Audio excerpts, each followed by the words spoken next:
This is gonna be good. This one's good. Draymond Green. I did a show on Draymond Green before. Uh, and that was him trying to explain why LeBron was the GOAT. And he just recently went on the 520 podcast, which is Jeff Teague's podcast. And they asked him again. People, when I tell you this is by far the worst case and the worst explanation for why someone is the GOAT. Like, you have to, like this is so bad that it's almost like somebody paid him to make Bron look bad. Like somebody's paying, like you can't purposely say, yeah, I'm advocating for LeBron as the GOAT, and this is your reasoning. Man, listen to this. We hate the Jordan and Bron debate, but I just want to ask you, like, what separates them on the court to you? What separates them on the court to me make you give Bron the push? What separates them on the court to me is, I think, number one, Bron's intention to make people better. The guys that LeBron has made better. Like, did you see them play without him? Yeah. Like, come on. He was an all-star with Bron. About Booby Gibson. Exactly. His household name. And he was intentional about making those guys better. Yeah. MJ made guys better just because of how good he was. Yeah. Stop.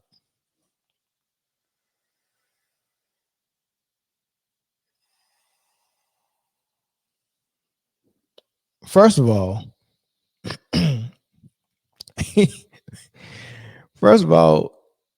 he tried to answer the question. He said, yo, that was horrible. All right. So he attempted like 6 different times to start his explanation. And he just kept like Paul, like he couldn't get to it. Like, oh no, I can go say that. No, I can't say that.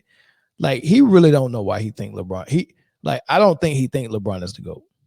So if you go lie for me, I need you to get your lie straight. Like, don't be the friend where hey, look, man, hey, yeah, big dog, I'm going over here, but I told my girl I'm going over here.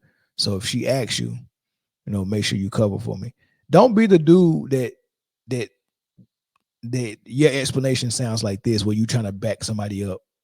Like, you get what I'm saying? You trying to have my back, and your explanation sound like that. What was he at? Where was he at? Where was he at? Okay, so well, he wasn't here. Like, that's basically what Draymond was doing. But his explanation was because LeBron is intentional about making guys better. And then he said, you know what I mean? And that was it. And then he said, Michael Jordan, he made guys better, but only because he was good. Like, he made guys better because he was so good, but he didn't try to make them better. He just made them better by being good. What? So one guy is purposely making someone better. Like, I'm gonna sit down and I'm gonna strategically help you get better.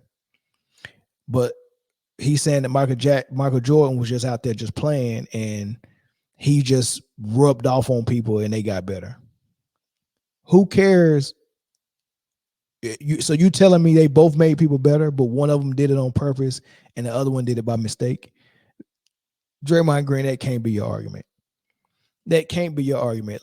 Jordan made people better by mistake and LeBron did it on purpose. How is that your argument? And furthermore, let's just, for the sake of the argument, let's just pretend like that makes sense and it's relevant, that somebody did it on purpose and somebody did it by mistake just by being good, right? How do you on purpose make somebody better? Because you're saying that this is a point for LeBron James because he purposely made somebody better. What did LeBron do to make somebody better, and who is that player that he made better?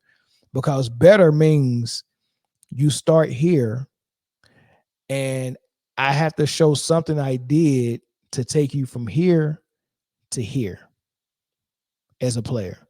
So to me, that sounds like Scottie Pippen didn't get a scholarship to a D1 school or a school that was, had a big program. So that tells me that he wasn't that great coming out of high school. So you go to Arkansas Pine Bluff or whatever school he went to, and you hit a 6-inch growth spurt.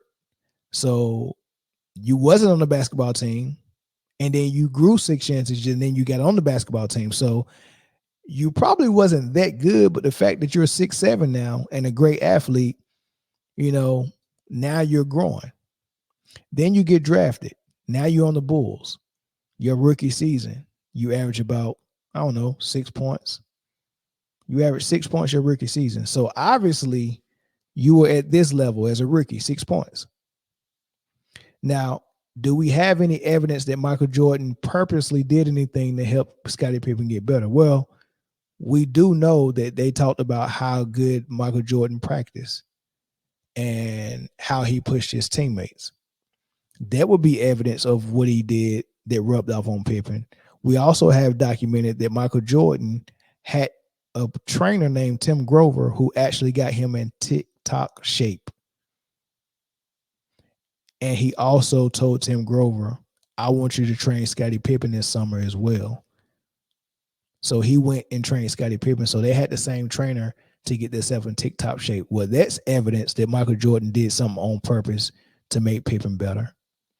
Right? And then we see Pippen go from averaging 6 points to being an all-star. So we have Pippen at a low level. We have Michael Jordan doing things on purpose for Scottie Pippen. And then he went to an all-star level, superstar level, top 50 player of all time level. So that's making someone better. Now, on the other end, Boobie Gibson, did he get better? Because he didn't have a long career. He's out of the league. He didn't play long. He played about 4 or 5 years. Did he get better? I don't think so. Chris Bosh, did Chris Bosh get better or did his numbers drop?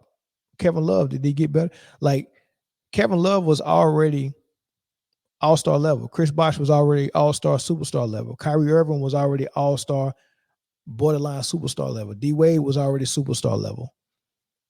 Kyle Korver was already all-star with Atlanta before he got with LeBron. Anthony Davis was already all-star superstar level before he got with LeBron. J.R. Smith was already a sixth man of the year before he got with LeBron. Ray Allen was already a superstar champion, all-star level when he got with LeBron. Rashard Lewis was already all-star. Mike Miller was already what he was and a great shooter. Like, I don't see no one that came to LeBron at this level, and I don't see any evidence of LeBron doing something that took them from this level to that level. That's what making someone better really means. So it makes no sense, Draymond Green, for you to say what you said, and there's even if it did make sense, that you don't have any legs to stand on with it, because you're not telling us what LeBron did to make someone better, and you're not telling us who he made better. Who was here that went from here off of something that LeBron did? It wasn't like, I think this way, so I'm going to do this to get this guy this. No, you just so good that then that guy can get off of how good you are. Yeah. And I think that's a different thing. I also think a 2-year break in the middle of a crazy run is like, that's heaven on earth. To have 2 years off from this thing that we do in the middle of a run and then come back and keep, like, bro, like, you can't act like he just went 6 in a row. Like, But he went to go play baseball. He left and came back in a crazy sport. I love baseball. I'm a big Yankee fan, but they body ain't going. They play a lot of games. Yeah. They body not going through. But my you gotta body. All right, but imagine you take 2 years off and you don't pick up a ball and you start doing something else trying to be good at that. You start playing pickleball and you like, fuck it, I'm gonna go all in on pickleball. I agree. By the way, I And ain't you Michael still Jordan. the best in the world. But you still the best in the world, bro. When you come back. I want to be like Mike. That's Michael Jordan. However, MJ crazy. Yeah, I don't for sure. I don't think he ever put the basketball down. Like, in my opinion, I just don't think so. I don't believe that either. He's crazy like that. Like, I think he went all in on baseball to try to be good. Because After how watching Last competitive Dance, I don't he- believe that he did. No, because how competitive he is, to Jeff's point, he wanted to be so good at that he locked in. He was so good at basketball, I can come back and do it. Them niggas can't fuck with me. I think he did, but I think he quickly realized I'm not as good at this thing as this. Let me pick this ball back up. Yeah, I mean, after a while, he probably was like, yeah. You kind of weak at basketball. You look like me at Michigan State football, MJ. Baseball. That's a great. I got a question for that too. Them Giannis Antetokounmpo highlights of you at Michigan State. Crazy. Okay, so his first thing was LeBron tried to make his players better intentionally, but he didn't give no example of what LeBron did to what player that made that player better. I need to see this player at this level, and I need to see the evidence that LeBron did something for that player's game, and then I need to see that player's game go to this level. That's what making someone better really is. And then if you made me better, how come I'm not striving? How come I'm not a top 50 player like Scottie Pippen is? Right? You know, like Mike really helped Scottie Pippen get better. LeBron James actually handpicked people that was already, at their peak. So how do I make somebody better that already hit their peak? And then I join them. He didn't get a rookie like Scottie and take him from a 6 points per game rookie who also mentally wasn't that tough, that was getting beat up by the Pistons and then quitting games for having headaches on top of not having tip-top shape physically. All of that stuff got competitive edge, the will to win, the tenaciousness on defense, getting better as a player, skill set, like all of that stuff elevated from either the example of MJ or MJ actually doing something that's going to help him elevate that. Right. So we got evidence of a rookie coming in and getting elevated by MJ. I don't think we had the evidence of LeBron. And even if we do, if you're going to use Boobie Gibson as the example, I take what Pippen elevated into versus what Boobie Gibson elevated into. So, and his second thing was because Michael Jordan took 2 years off, this is becoming a negative thing now. He took 2 years off, so LeBron's the GOAT. I don't even have no rebuttal for that. He took 2 years off, so LeBron's the GOAT. What? I guess what he's trying to say is that LeBron played 20 straight years. So that means he's a better player than Michael Jordan. Like how do you argue that? How do you even come back from that? Like, okay, I'm not about to sit here and argue with radio. Okay, radio, you got it. That's it. But as y'all turn away in, phone lines are open. I take 3 calls, and then we can end the show. I just want to hear what y'all think. What y'all think about this GOAT criteria? Michael Jordan took 2 years off, so he ain't the GOAT. Kareem didn't take no time off either, so I guess Kareem in front of Mike too. Kareem didn't take 2 years off. Neither did Kobe. So maybe Michael Jordan is not as good as we thought because he took 2 years off. Maybe he is like top 10. Like none of that makes sense, Draymond. Like you did LeBron no justice. You did LeBron no justice. I don't think Clutch Sports would be proud of this explanation on why LeBron is the GOAT. It wasn't good. But we're not getting into phone calls, man. I appreciate y'all hanging out with me this late or this early for some of y'all. But I catch y'all. I'll probably be live again at a better time, back to my normal time in the afternoon, which would be Tuesday at 4:30 Pacific time, 7:30 Eastern time. Make sure you hit that like button. Make sure you share this feed. Make sure you subscribe if it's your first time being here. And I catch y'all in the next episode. Peace.